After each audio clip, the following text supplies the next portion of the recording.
9-7. We're good. You ready? Yeah. All right, let's do this. Call to order the regular council meeting for St. Paul, Monday, December the 9th. It is 7 o'clock. Need a call to order, please. Mr. Trevino. Here. Mr. Graham. Here. Mr. Swanner. Here. Mr. Dryden. Here. And Mr. Nell and Mr. Simmons are absent. Okay, we do have a quorum. So at this time, could you please stand for the Pledge of Allegiance? I pledge allegiance to the flag of the United States of America and to the republic for which it stands, one nation, under God, indivisible, with liberty and justice for all. Thank you. So we have a couple of general announcements. Scott found out there's going to be no interruption to our trash service during the holidays. Discarded Christmas trees will be picked up on regular bulk pickup in January. So just keep that in mind. The town's going to come out with a newsletter for December to all the residences and businesses. Be sure to check your mailbox, update on town activities. There's also an electronic version of the newsletter that will be available on the town's website. 3-3 is the Planning and Zoning Commission will be meeting on December the 17th. The Town Council will hold its first regular meeting in 2025 on January 13th. So we have no public comments at this time. So we will skip through 4 and go to the consent agenda. Mayor, I have one item that I would like to pull from the consent agenda. Okay. And that would be the November monthly financial report. I wasn't able to complete the reconciled detail on the tax pool investment accounts. So I'd like to hold off on that, and I'll have the November report at your next meeting as well. So you have a detailed reconciled reports for the 2 checking accounts. I just didn't include detailed reports for the 2 investment. So do we want to skip all of 5-2? Yes, sir. And I'll put it on your next agenda. So all we're going to do is approve the minutes from last month's meeting? Yes, sir. Okay. And we're tabling 5-2. Until the next regular meeting. In January? Yes, sir. Okay. So, So do we need a motion? we need a motion to table 5-2, I would think, until, To approve 5-1 and table 5-2. Yes. can we do a joint? Yes, that'd be fine. Okay. I wasn't here for the minutes. So Okay. hey, I will make a motion that we approve 5-1 and table 5-2. Do I have a second? I'll second that motion. Okay. All in favor? Right. Motion carries. So on the regular agenda items, you'll see 6-1, discussion and possible action on ordinance number 278-24-12-09, providing participation in the TMRS or Texas Municipal Retirement System and its Supplemental Death Benefits Fund by the town of St. Paul, Texas, and authorizing actuarially determined contribution rates and payments. So you guys, if you can take a look at 6-1, and I saw the package that you had put up here. Yes, sir. So is that, Mayor, we also have Anthony Mills from TMRS here this evening. So hopefully between myself and Mr. Mills, we'll be able to address all your questions regarding the Texas Municipal Retirement System. I did include in your memo just a very brief outline of the different contribution rates that employees can make, the 5%, 6%, and 7%.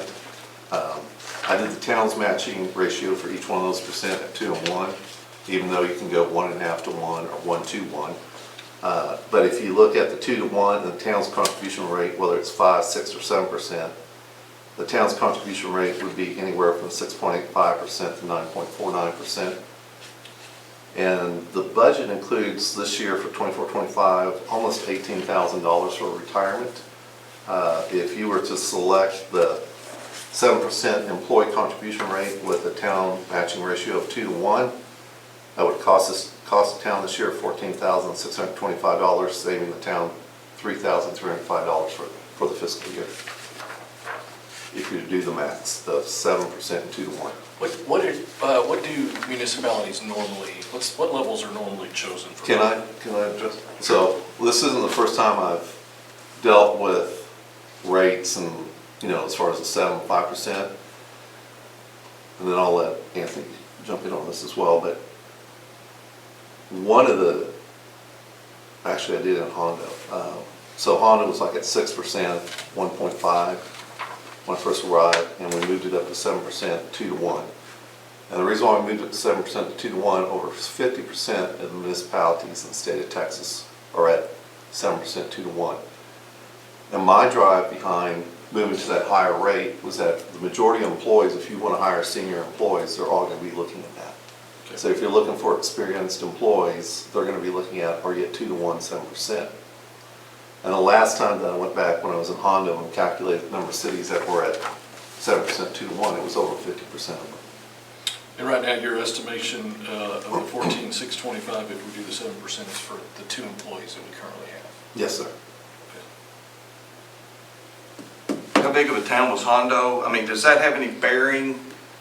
I know your Plano's, your Dallas, well, Dallas is separate, but your Plano's and Fairview and the bigger towns are all doing the 714. Most of them do. Does that change any when you got a town of 992? It depends, Mayor. The geographic reasons may play into a city's decision on which of the menu options you choose. It's locally decided what makes sense for this community. If you were to look at the neighboring cities in this area that participate, I spoke to Scott just a few minutes before we got started here this evening. Small town of Weston just joined TMRS last spring, and that town came in as 7-to-1 plan because they're growing. They're growing rapidly. They've got several projects on the drawing board, and they know that they're going to recruit employees to come into work for the city, and they want a competitive benefits package, and they looked at the numbers, and it's one that it looks like that city could afford and sustain. So that was their decision to go that route. It depends city to city. You get a more rural city where there's not a lot of influence from outside or a lot of competition for employees, and they may decide, we want TMRS, but it looks for us that this should be a 5%, 1.5-to-1 plan, or a 5-1-to-1 plan, and then we'll figure out at a later date whether we should improve it. But I will tell you this, in a metropolitan area, a highly competitive area like this, you're talking most of the cities that you would consider your peer cities and future peer cities are 7% 2-to-1. 7-2, okay. But what about FICA? Because right now, the town is paying for an employer portion of FICA. That's correct. Would we be opting out of FICA or staying within the FICA? You can't opt out of FICA. There was only, I think, some period in the 80s where you could opt out, but no, you cannot be opting out of FICA. So why do some municipalities pay into FICA and some do not? Because I think it was in the mid-80s where certain government agencies had the option of opting out of FICA. Okay, so that is not an option now. Right. That is not. I was opted out when I went to work, and then they changed that in about, 89 or 90, Yeah. where everybody was. Well, because I asked Anthony this question, I think there's a total of 44 cities across the state of Texas that opted out of Social Security. That participate in TMRS. TMRS. Right, okay.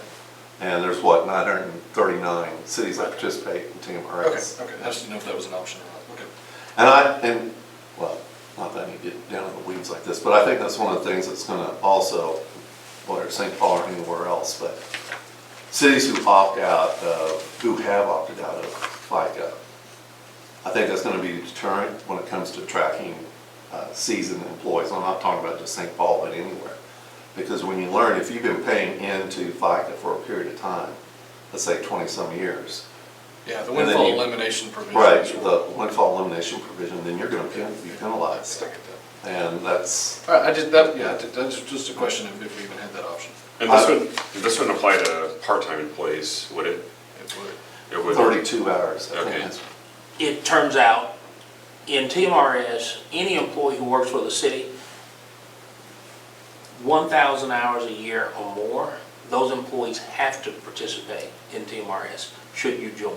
So you could have part-timers, if they meet that 1,000 hour threshold, they have to participate in the plan. And So all your contract- and full-timers. contract workers would be excluded as well. So if you hire somebody contract for a project or something, that would be excluded. Yeah, if it's gonna be short-term, they may be working 40 hours a week, but they're only gonna be here for 3 months.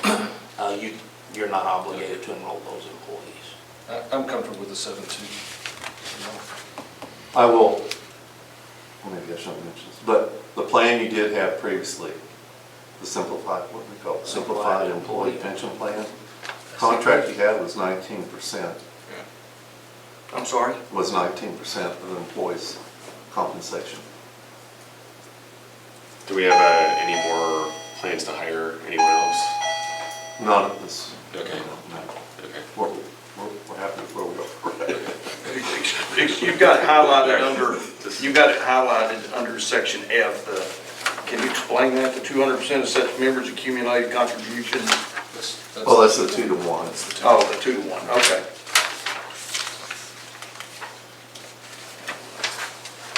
And Mayor, Council, may I just add, if you do choose to come into TMRS, I would like to just point out to any governing body that is considering TMRS, there are a few things that I think it's important that you know about TMRS that distinguishes it from other pension plans that you may be familiar with, even some more local at some of the larger cities in the area that do not participate in TMRS. There are a few things about TMRS that I'd like to tell governing bodies.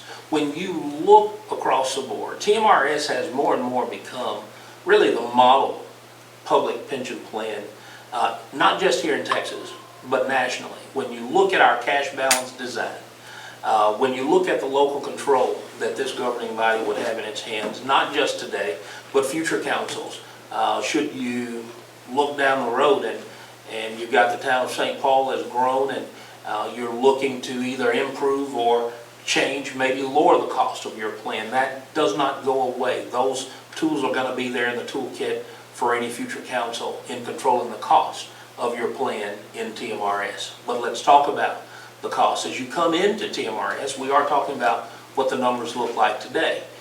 We expect those numbers to stay fairly steady.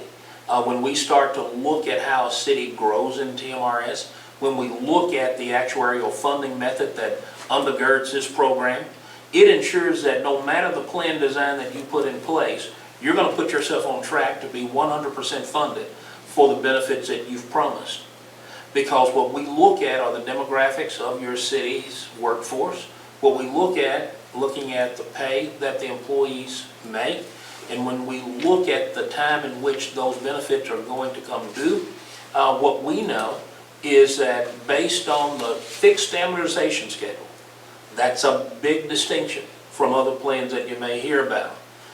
A fixed amortization schedule ensures that you're going to accrue the assets to pay that lifetime retirement benefit when those benefits are finally due. And that undergirds the program. That's what every city in TMRS pays that contribution rate, that percentage of your payroll that you've heard Scott mention to you several times this evening. That percentage, we reconcile every year the assumptions that we make about your plan and what would happen with your plan experience. We reconcile what actually happened, and we make sure that you're still on track to get yourself to 100%. The fixed amortization schedule for a town this size, of course, with a small workforce, we've got to be aggressive. So you've got a 7-year amortization schedule. In 7 years, your plan will be 100% funded. 100% funded. No matter the plan design that you put in place, 100% funded. And as employees continue to come in the door, as you continue to grow, you're going to continue to do the same thing. You're going to accrue those assets by the time they get to the finish line. That's the way the plan works. We have a diverse actuarial, not just actuarial, under the actuarial funding method, but we also have a diverse investment portfolio to ensure that the 6.75% investment assumption, while it's conservative, It's by design. We've historically met that. It's one of the more conservative in Texas and when you look across the nation. And we've met it historically, and we will continue to do that. The fixed amortization schedule, the diverse investment assets, and the design of the program with the local control is something that I like for every governing body that's considering joining TMRS. But I want you to know that. And when you do decide to join TMRS, what you're telling employees here today who are full-timers, those who work 1,000 hours or more, or those who will eventually work here 1,000 hours or more, you're saying that we've got a pension plan. We've got a pension plan that's been around for 76 years and has done it right. And that's what you get when you join TMRS. And I just want to make sure that I gave you that before. So the plan would be starting January 1? It would be the second month after adoption of the participation ordinance. So if you were to adopt it tonight, we're looking at February 1. Okay, so no sub-contributions then going into next calendar year? Well, That's related to Scott. Sub-contribution. SEP. SEP. No, none. Okay, So so we're eliminating we can those. take sub-contributions out of the We take out of the budget, and sub-contributions out then of it the becomes a equation. TMRS contribution. That's right, absolutely. Just wanna I confirm. thought you said sub. SEP, sorry. And it's an actual drop in the budget for the preceding years, next few preceding years, because we're removing the SEP contributions. Right. Because we had 17,000. What we had in the budget this year was based upon Roz's salary as well, because we had to calculate that in there originally. But where we are now, based upon the new study, just with myself and Alex here, it's obviously going to be less than what we were anticipating. So what major municipality doesn't fall under the TMRS umbrella? well, here in this area, Fort Worth and Dallas, they've got their own retirement plan. They were actually put in place before TMRS was created even. Texas was one of the frontier states that got into the pension business, and several of the largest cities, Dallas, Houston, do not participate in TMRS. This is one of the, I guess, a smaller municipality. A It's s- on your radar to A acquire small business. town that does not participate around here, St. Paul. St. Paul doesn't participate right now. Parker participates, right? Parker's in TMRS. Lucas. Lucas is in. What about But like which one- Nevada, but which Joseph? Nevada joined within the last 2 years. I'm sorry? Nevada joined within Okay. the last 2 So years. why weren't they previously a customer? Nobody had ever talked to them before. That's one of the things that I learned. And I'm actually responsible at TMRS to make sure that cities even know that they're eligible to participate. And I drove out to Lawrence Crossing, and they joined after a visit, and came out and visited with staff here, make sure that they knew, and then conversations began about, well, why aren't we doing this? And some cities had no idea that they could participate, even with 1 or 2 employees in the workforce. Our whole design was to cater to the smallest cities in Texas. While San Antonio is our largest city with over 8,000 employees, we've got over 15 cities that's only got 1 employee. So do y'all have, like for Alex, is there a time period to be vested? 5 years. 5, okay. And so I know it adds to your current, what you had before, but for her, it'd be 5 years. And we will give credit for any time that she had before you joined TMRS. That time would count toward the 5 years. If any employee comes to work, or if Alex has any time with any of the other public retirement systems that participate in the proportionate retirement program, that would be ERS, the state, the Teachers Retirement System of Texas, the Texas County and District Retirement System, the Judicial Retirement System, and TMRS. All of those were part of the proportionate program. And any employee who leaves here or comes here who's got time in one of those other systems, the time in TMRS counts along with that other time toward vesting and retirement eligibility. It's going to be necessary to be able to attract Oh, yeah. future talent. Yeah. So, unless anybody objects, I can make a motion. The motion that's on the second page. I move to approve ordinance 278-24-1209, authorizing the town of St. Paul to participate in the Texas Municipal Retirement System, TMRS, and its supplemental death benefits with an employee contribution rate of 7% and a town matching ratio of 2:1. I'll second the motion. Okay, all in favor? Aye. Motion passes. Thank you, gentlemen. Thank you. Fantastic.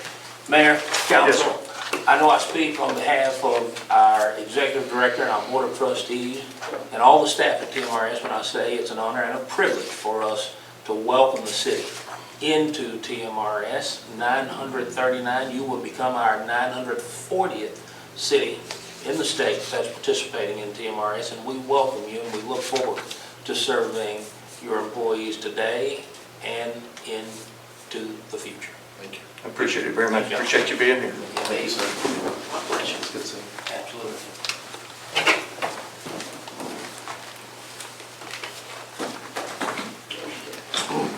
Sorry. I'm going to be the next man with a broken bone. Safe travels. No, thank you. Let's go to 6-2. All right, 6-2, discuss possible action on resolution 24-12-09 of the town casting a vote for a member of the board of directors for Collin County Appraisal District. So you'll find the names were included on here, and I think we talked about a little bit of that last Yes, month. and you asked me to follow up with the city of Parker. And I never got a response from them in any way, shape, or form on this topic. Well, so- we do know how they voted. Parker voted, cast all their votes for Jerry Tartolino, who's a resident of Parker. And then Lucas cast all their votes for Marvin Bobo, who's a resident of Lucas. That's right, Bobo. Remember that one. So,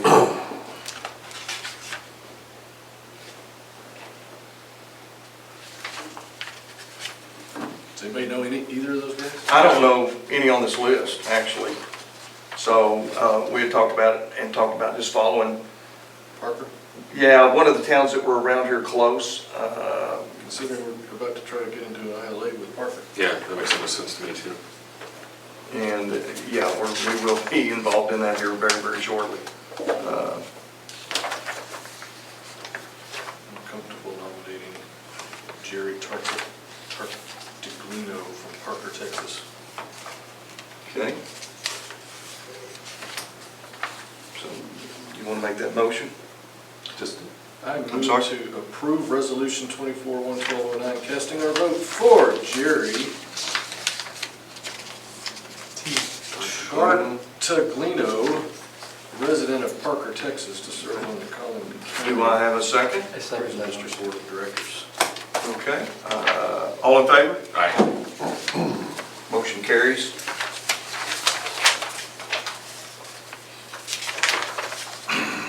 That's three mayors. Yeah, this is a little bit on my discussion of possible action, 6-3 regarding interlocal agreement with the city of Parker for municipal court services. So last month I tabled this. I'm working with the court clerk over there. So what changed from last month to this month, and Christmas is here, which is slowing everything down.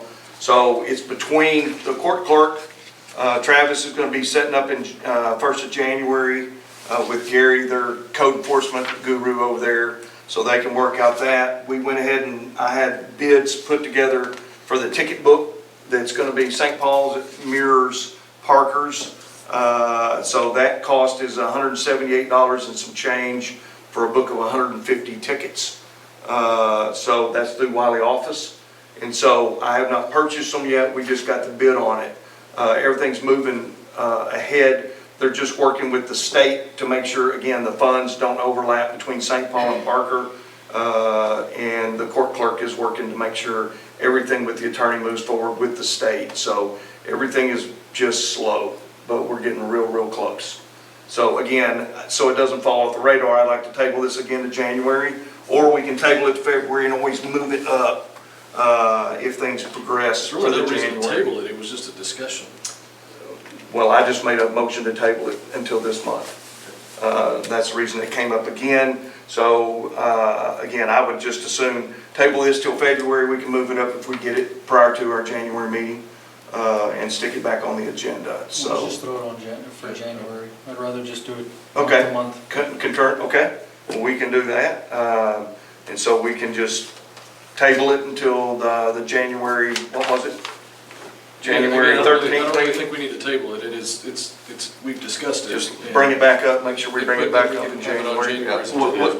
January. I explained this to Kent the other day. When you table an agenda item, obviously, you all are thinking about your future schedules, but there may be individuals who are tracking this particular agenda item, whether they're watching it via the video or looking at our posted agendas on the website or outside. So it's important that when you table it, you're tabling it to a date that if they want to make certain that when it's going to come again, they're going to come back, they're going to see what the action actually was at that point. So it's more when you table an action and giving a firm date, your citizenry knows when that's going to be back on your agenda. That's why you give a firm date. Okay. Okay. So you're tabling it to January? To January 13th meeting, that is correct, as far as that goes. 6-4. Was that a motion or do we have a motion? Do we need to make a motion on that or just table? Okay, can I have a motion for, I'll make the motion that we table it for the January 13th, 2025 council meeting. I'll second that. all right, all in favor? Aye. Okay, motion passes for the January 13th. So 6-4, discussion regarding animal control and shelter services. And I think, Scott, you'll be able to explain this a little better. Yeah. When I first started working for the town back in July, I reached out to North Texas Animal Control Authority, who you have a contract with to provide animal control services. It was a very brief conversation as far as what type of services they were providing. And we were supposed to get together again in person. That never took place. We have not received any invoices from them since I've been here. We haven't received any reports from them since I've been here. And Have we requested any services since you've been here? no, but usually part of the contract is they do come into the town. I'd have to go back and look how frequently that takes place, but no, we have not requested any services. But it is outlined the service that they're supposed to provide. When they come, they should be driving the town at least, I'd have to go back on a weekly or bi-weekly basis. And they're supposed to be submitting reports, which I haven't seen either. So we haven't had any reports and we don't know that they're driving the town? Correct. Correct. Most of the time back in the past, I think what we used them mostly for was scraping the road, as far as that goes. And so North Texas Animal Control Authority is based out of Denton, is that correct? Correct. Have we sourced any other closer? I've talked to Collin County Animal Control Services. Yeah, that's what if we move to Collin County, it's Right. potentially the city. And there is a draft interlocal agreement in your packet. They're able to provide animal control services along with sheltering service for roughly $4,000 a year. We currently have in the budget $11,500 to cover the North Texas Animal Control Authority contract. Where is it in our packet? Yeah. Was it not in your packet? 6 foot? It's not in there. Yeah, I don't see the, cost. So we're missing the draft for Collin County ILA and the NTACA agreement, to attachments. Okay. So That's my fault, I'm sorry. You should have electronically had gotten a copy. it was there on the electronic. Right, right. I think I may have asked Alex to pull them because of all the printing, but they're the same things I sent to you electronically. What's being proposed from Collin County is $4,000 annually. Our expenditure costs for the North Texas Animal Control Authority range anywhere from $9,800 a year to $11,400. Looking at the price that Collin County is providing, I feel like that's probably a better deal for us at this point. All right, so what would be the process to terminate North Texas Animal Control and switch to Collin County? I would have to send a 90-day notice of termination and then forward an ILA to the council to approve probably in January, February at the latest. Is there any reason why we would not want to have you give that notice now? No, none that I can think of. There wasn't, was there a contract end date on that? I don't remember. You can give it, no, there wasn't. It's a 90-day termination notice. Okay. Either the Animal Control Authority can send us a 90-day notice or vice versa. And you spoke with the county about taking it Providing on? services. Yes, I have. And was it a pretty, do they have a response time? Do they Yes, have any it's- kind of? It's in here. They do have a response time, and according to the Exhibit A, the scope of services. Okay. It's all in there. Sorry, I didn't mean to cut you off. No, you're fine. 45 minutes is the response time. Okay, that's quicker than the guy that was coming from the other place. Is there anything, any scope of services that isn't provided that we are currently Supposed to get? contractually getting? JT, to be honest with you at this point, I haven't looked at that close. But I will. I will go back and look at the contract we currently have with North Texas Animal Control Authority and compare it to Collin County before I move forward. It says 30 days we can agree with them for termination for cause. Can we just pursue that and Yes, try to expedite it so that it doesn't go 90 days? yes. One of the reasons why there's no action on this item tonight, I just wanted to open it up for discussion. Because I didn't want to spend a lot of time and effort on it if it's something that council really didn't want to start moving in that direction. It's something that council has Right. discussed in the past. Right. And plus, my next step would be to forward the ILA to the attorney to review. I didn't want to do that until I knew this governing body was comfortable moving in a different direction. So I apologize for not being as prepped for it, but this was really just a discussion topic for me tonight rather than an action. Okay. Because I wanted to see if this was something you were even interested in considering. Correct. Yeah, I definitely think so. I know Leanne voiced concern several different times about response time and whether they showed or not. Right. But if we're talking about lowering costs to the town, Yeah. and increasing services to the town, let's try to do it in the 30 days versus 90. And if they have not been doing what they're supposed to do, which according to this was to make like 2 trips a week Yeah. to the town, then that's for cause. Right. We can get out of this thing in 30 days. So I will make this a priority tomorrow and get moving on it and give you an update as Awesome, well. good job, thank you. Okay? Thank you. Appreciate that. 6.5 is discussion regarding the striping of Vista Oak subdivision with stop bars at each intersection and painted red lines stating no parking adjacent to all fire hydrants throughout the subdivision, kind of like what we did on Levon Parkway and Lakeway. So this is a discussion only, correct? Yeah. Basically, I want to get council's feedback. I know there's some history behind this project. I wasn't certain if this was something you wanted to continue moving forward. My understanding is that the council took action over a year ago to move forward with this specific project. Since half our council's new, I want to make certain this was a project you want to move forward with. I would anticipate cost would probably be somewhere around $10,000. I did reach out to the previous vendor who did the striping on Lakeway and then Levon Parkway. That's correct. And I asked for a bid from him, but I never heard back. Okay. So I took his cost that he charged the town for Lakeway and did a ballpark figure of what I thought it may be, somewhere around $10,000 best case. And obviously you can look at the map that I put together, you can see where I think the stop bar is going to be. That would be your yellow lines. And the red dots represent where the fire lanes would be as well. All right, so I'll kind of expound on that since I remember vividly that it was me bringing up the topic for the striping last year and that council did approve it, at least the previous council as well, council members. We saw that the striping and painting on Levon Parkway and Lakeway drastically improved the traffic. So the simple stripe made people stop. So if it helps one person stop, then it was For definitely the stop signs, that's correct. definitely worthwhile in improving our town.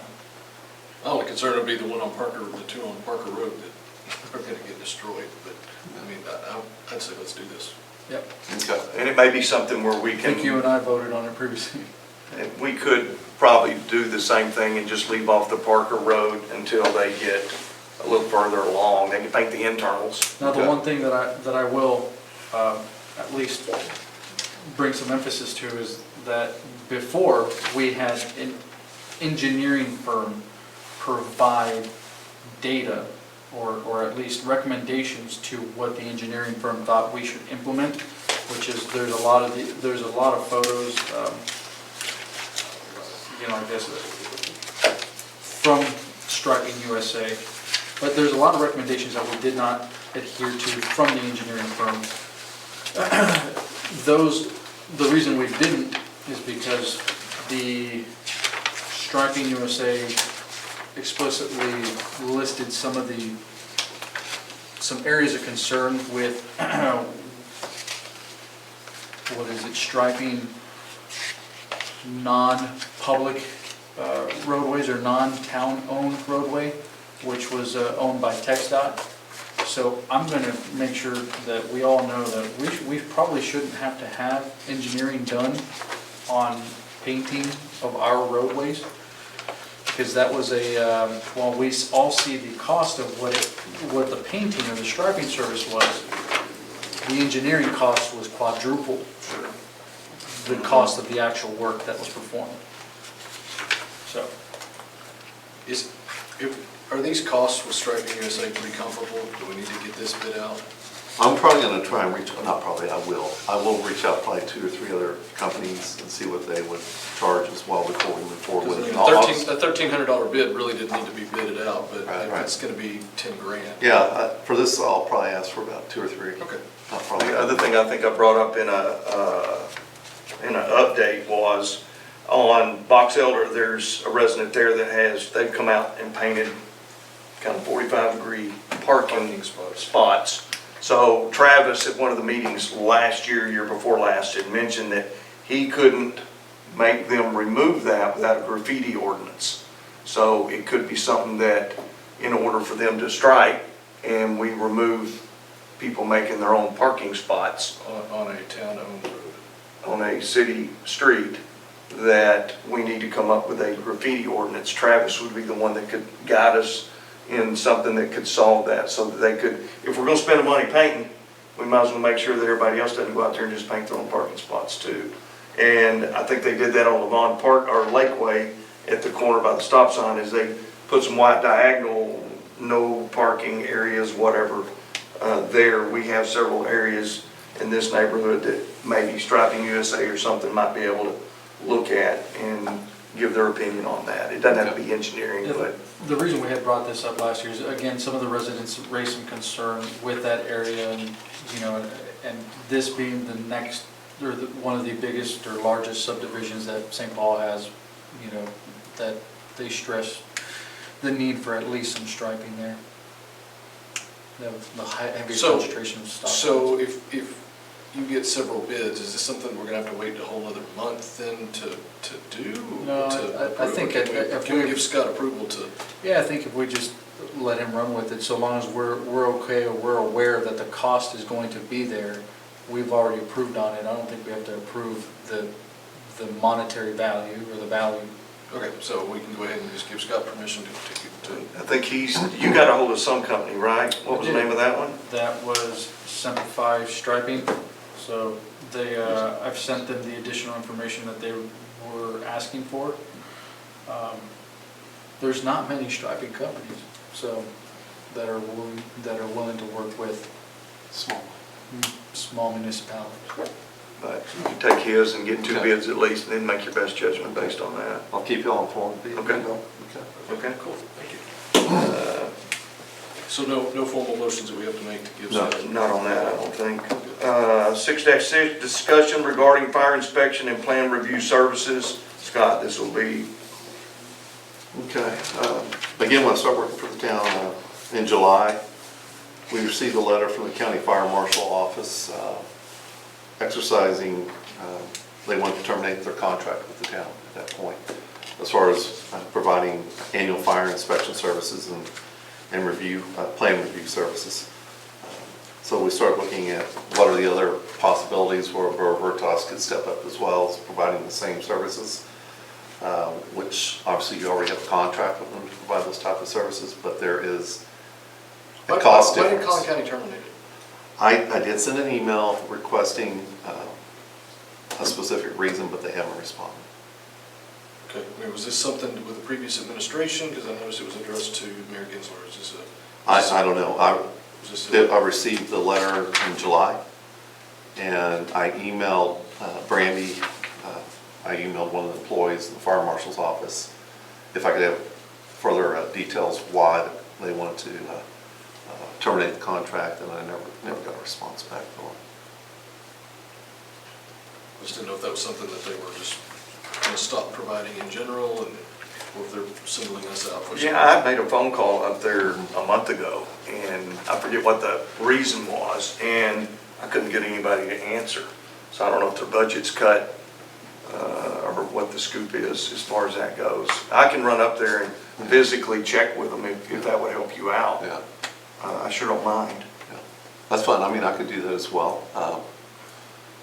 I mean, I'll take that effort. I can drive up there as well. I have a pretty good relationship with the fire marshal's office, so I'm kind of surprised they haven't responded, but I'll make another And effort. what kind of volume are we using from them? I mean, how So you have roughly, what, 25, 28 businesses in town, and you're doing an annual inspection every year. So 25, 28 visits. Plan reviews, I can't speak to that at this point. I wouldn't think it was a lot of plan reviews, but only really 25 or 28 inspections. And what we're proposing to do is to break those inspections up based upon the risk. So instead of doing inspections every year, the inspections would be based upon if you're a high risk as far as requiring fire inspections, which would be a church or a daycare facility, you would be inspected every year. If you're a moderate risk, like Country Club Restaurant, Goodfellas Pizza, you would be inspected every 2 years instead of every year. Really? Is this risk-based? Restaurants or higher risk? Or No, moderate risk. Moderate risk. So is this risk, who's determining this risk? It was an NFPA 1730 guidelines. Is how those risks are lined out. And then the lower risk would be like the dental office. I think we have a dental office up there by the Country Club, a yoga studio, you know, those type of, and those type of facilities would be inspected every 3 years. So for the cost, you know, for Collin County to perform the inspections, it was $25 a year per inspection. For Veritas, the cost is going to be So it says it's 100. $100 for like a daycare, foster home, Commercial. commercial business. And depending upon where you fall in that risk, you know, it may be once a year, it may be every 2 years, it may be every 3 years.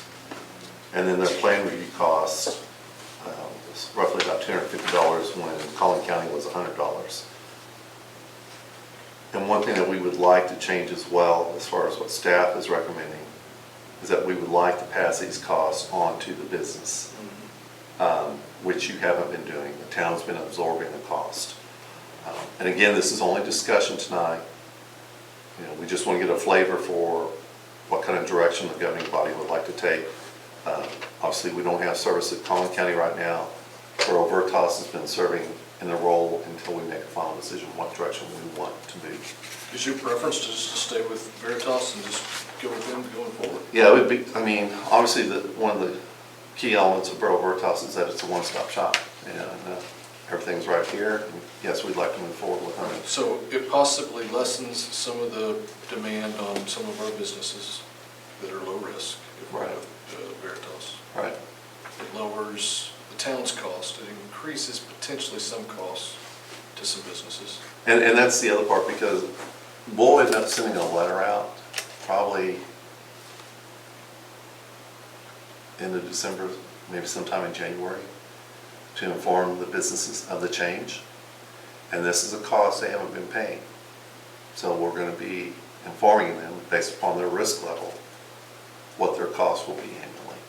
It's kind of like our health inspections though. So every year we do our health food inspections and we pass that fee on to the business. but you haven't been passing on the fee for the fire inspection. Is that typical? Do other towns do that? When Alex was looking into it, what we found out is that towns who have in-house inspection services, they typically absorb the cost. But if it's a third-party contractor, the town will typically assess that cost to the business. So it's just a direct cost, no markup. Right. What our standard has been, because when we get that master fee schedule in front of you, 5% admin fee on top of that 5%. And we're trying to stay pretty consistent with that model. Okay. So that's what we would It's cost of recommend. doing business. Right. I mean, considering the Collin County fees were since 2019 and they weren't increased, it makes sense that they would be higher than they were Right. 6 years ago. Mhm. Again, if this is a direction that the governing body would like to move towards, I'll probably have our first draft master fee schedule to you in January. It won't be completely all the way, it won't have everything that we want, but I think we're ready to start putting some of the pieces in place, like the health permits, because we sat down with Bureau Veritas, we've talked about our standing operating procedures, how we're going to move forward with health permits.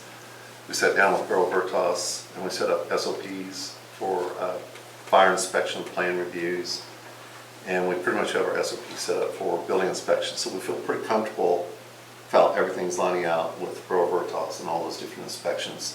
So now we can move forward with a master fee schedule with those fees and a few others for council to consider probably in January, no later than February.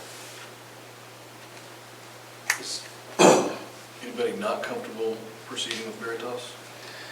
I think as long as we can, you hate to do that to the businesses. I mean, if we're going to stretch it out to a 2 or 3 year and they could absorb that cost, and as long as it's neutral for us, I think that's going to be as good as any. Okay. I'm comfortable with proceeding with Veritas. Okay. All right. All right, thank you. All right. Agenda item 6-7, discussion regarding an update on the home being built at 3721 Cary Lane. It's going to be large. This is off of the citizen comments last Yeah, the last correct? meeting we had, Okay.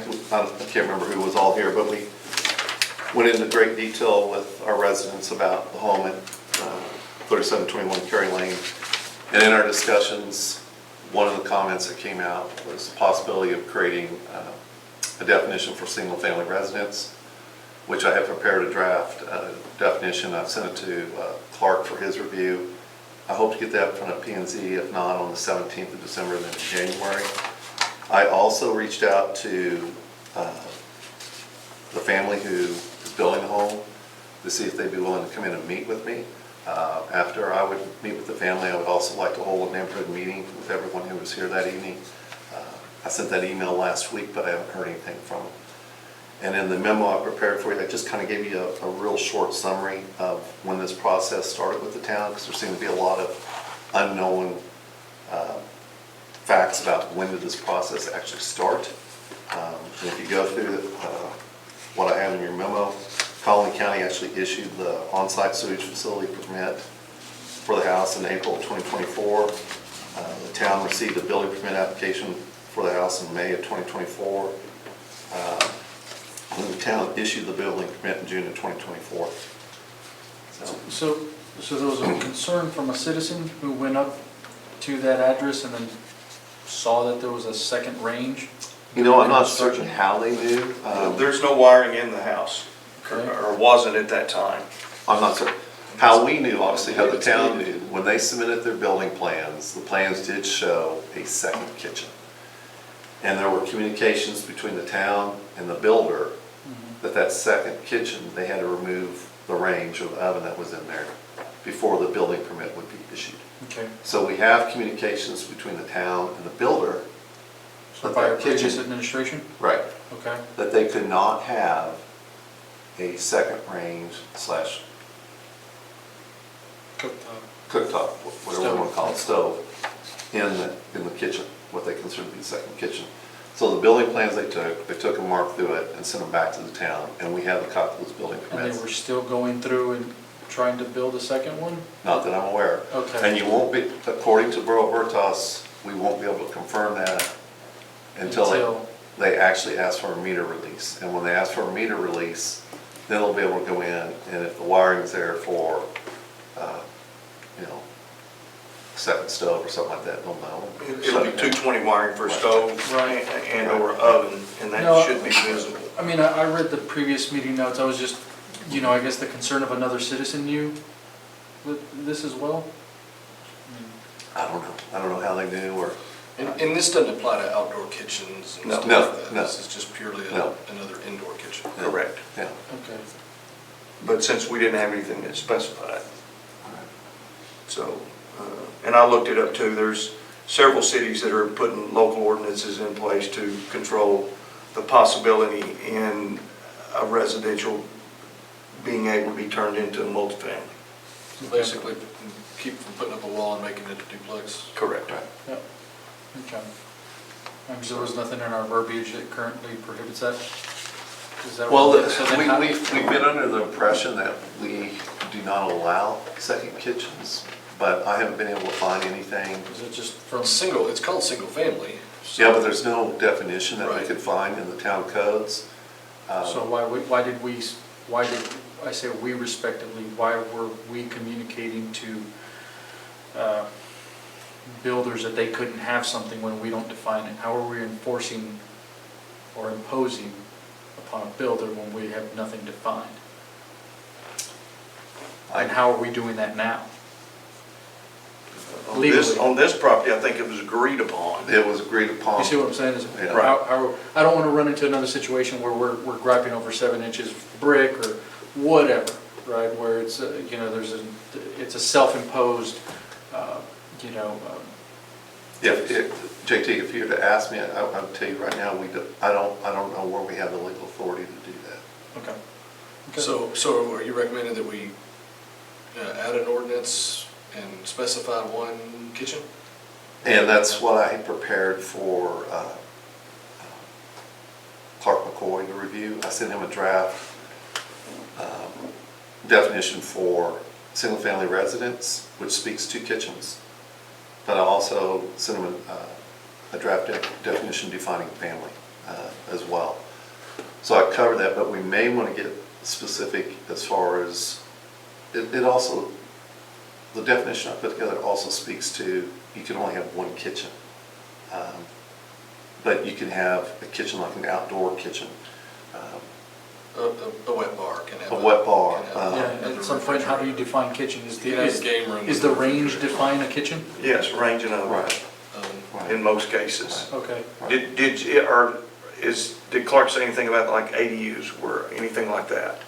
He has not responded yet to Okay. the definitions I sent. Okay. It's a good thing that they try to pursue legal ones. Yeah. Okay. So you're just waiting on Clark to work with you on that? Yeah, and all this was because at our last council meeting, there was a request from council, Mr. Simmons, that we provide an update at the next meeting, and that's basically So what based on your discussion earlier, do we need to actually make a motion to table this to next meeting? No, there was only a request from Mr. Simmons to include this as an update, unless you want another update at the next meeting, but I hope to have a definition in front of you by January. Okay. You're gonna run this through P and Z first and? That's I hope to have it by next week, Okay. or September. Okay. That's awesome. Or not September, Okay. 17th meeting. Okay. How were we brought up to speed? Did you just randomly look at an email? I'm sorry, I'm stuck on this, like, how did we find out that there was an issue with the building and now a resident came forward? So the way. I think it's speculation because I think that thing's Yeah. dated, isn't it? Yeah, I think what happened was they got to talking over in that neighborhood. So John Crow was still on the council back when the plan first came through.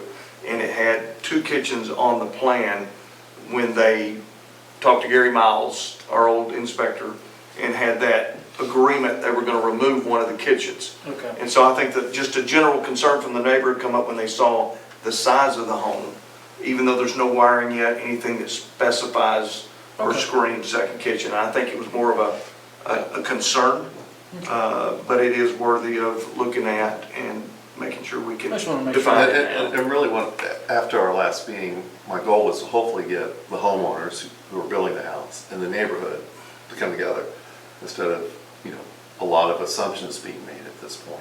Right. That's awful to think that you're going to start off in your new home with that type of tension, but I haven't heard from them since then. Right, over a kitchen. Over a Potential kitchen, second- exactly. Or second. And so we're trying to take those steps, at least to open up communication instead of everyone making a That's lot of good. assumptions right now. That's going above and beyond, I appreciate that. Yeah. Okay. So, you good with that update? I am. Okay. At this time, agenda item 7 is our executive session as authorized by Chapter 551, Subchapter D of Texas Government Code. The regular meeting will be convened into closed executive session under the following exceptions.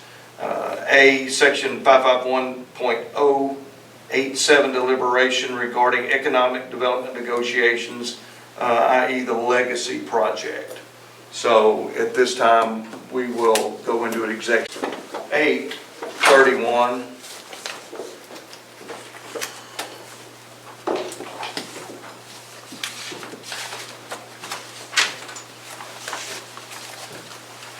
You got that on? Yes, it's Okay, been, reconvene at 8:31. So no action be taken on the executive session. So council discussion with town staff. Do you have anything else at this time? no, but I'll start bringing a list, because there are several things that Alex and I have been working on that I probably didn't bring everybody up to date on, but they're minor in-house things. I won't go into a lot of details.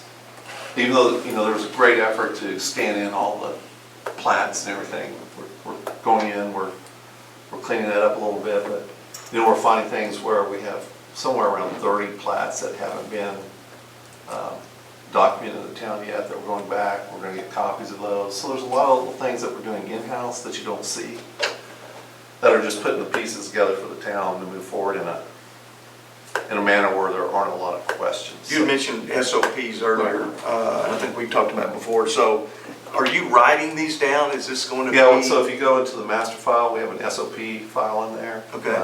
Just like we put together, we sat down with Borough Veritas 2 months ago to talk about the health permit process, to make certain we're on the same page with them, SOPs lined out. So we have an SOP for fire inspections, and that's lined out. So we're getting them in there little by little, but there are ones that we need to spend a little more time on to make certain that, whoever walks in this door, It flows. it flows. Yeah. And we both realize that that's important to the town, because you're always going to have a small staff, and even if you have the turnover of one person, it's a monumental task to have somebody come in and try and pick that up. Right. And it'd be nice that, whoever the governing body is, the mayor, whoever else, you can walk in, you can go to this SOP file, and you should be able to pick it up and at least start putting pieces together. So just like adding someone to the bank, what steps need to go through, because we've been piecing that together. Text pool, just very simple processes that keep the daily activities of the town moving in the appropriate direction, to where you're not spending a week or 2 weeks or 3 weeks trying to piece together, well, what should we be doing now? Okay. You have anything for Scott? Any questions, anything? JT? Dave, you have anything for him? Christmas holiday hours, we gonna be closed any On extended length of time? New Year's, Christmas Eve, we will be, and then Christmas Day. Okay. No vacation, none, we gonna be out of town? I will probably be out of town. I'll be here on the 23rd. But I'm gonna fly to San Antonio to be with my daughter and 2 grandsons. But I'll be back that weekend. Okay. Alex will probably come in the day after Thanksgiving, be here part of the day, just to see, know that there's some sort of presence, so we'll kind of talk our way through that a little bit. If she needs assistance, we moved ours off this year, Yeah. so I can come up and work in the other officer's side. The hours will be posted online. Yeah, yeah, we'll take care. Things seem to be going smoother, at least from what I see with you, so I appreciate you. Well, we're getting there. We still have a lot of work to do to certain things are in the right place, and it's just no different than the financial report that I had in front of you this evening. I just didn't get the reconcile report done correctly. Actually, we showed an interest in being posted twice for the tax pool account. We need to go back, and there's a process to go through to make certain you're documenting, taking that other interest out so the auditors can pick it up. So that's why I didn't want you to approve the financial report this evening until I knew that was corrected. So when you go into QuickBooks and you're reconciling your tax pool account, you put in the beginning balance, ending balance, then it also asks for interest. So you put the interest that was earned that month, and you click to go to the next page, you look at the bottom, and if it comes out 0 where it's showing that it's balanced, then you're good to go and you should reconcile. Well, when you hit that reconcile, even when it's showing 0, you go to the next page, it was showing an extra interest payment for a tax pool. The reason why that happened is because I included the interest payment in the tax pool reconcile report, while at the same time I had Alex put it in to the check register, so you're showing the interest twice when it goes in. And so those are things that we're picking up, but we ought to feel very confident that when we're stopping, we're looking at our reports. And that's what I did this weekend. I was going through the report, making certain, is there anything that looks different or that we need to correct, and that was one thing. You feeling comfortable with QuickBooks now? Bed Not as dirt? comfortable as I should be. I'll tell you where we'll probably be very comfortable. Alex and I have had the conversation. We'll go into QuickBooks Online will be a step up for the town. The support for online services, probably head and shoulders above desktop support. There's some advantages to the online service as well. Alex is doing a great job, but we both have a learning curve still. And we sit down, we work our way through it. And Carl has helped us through the town CPA a little bit. But I feel pretty comfortable that we have our hands on it. And there's going to be some hiccups, but I guarantee you we're going to find them. Okay. I guarantee it. Okay. Anything? Make a motion that we adjourn. I'll second that. All right, all in favor?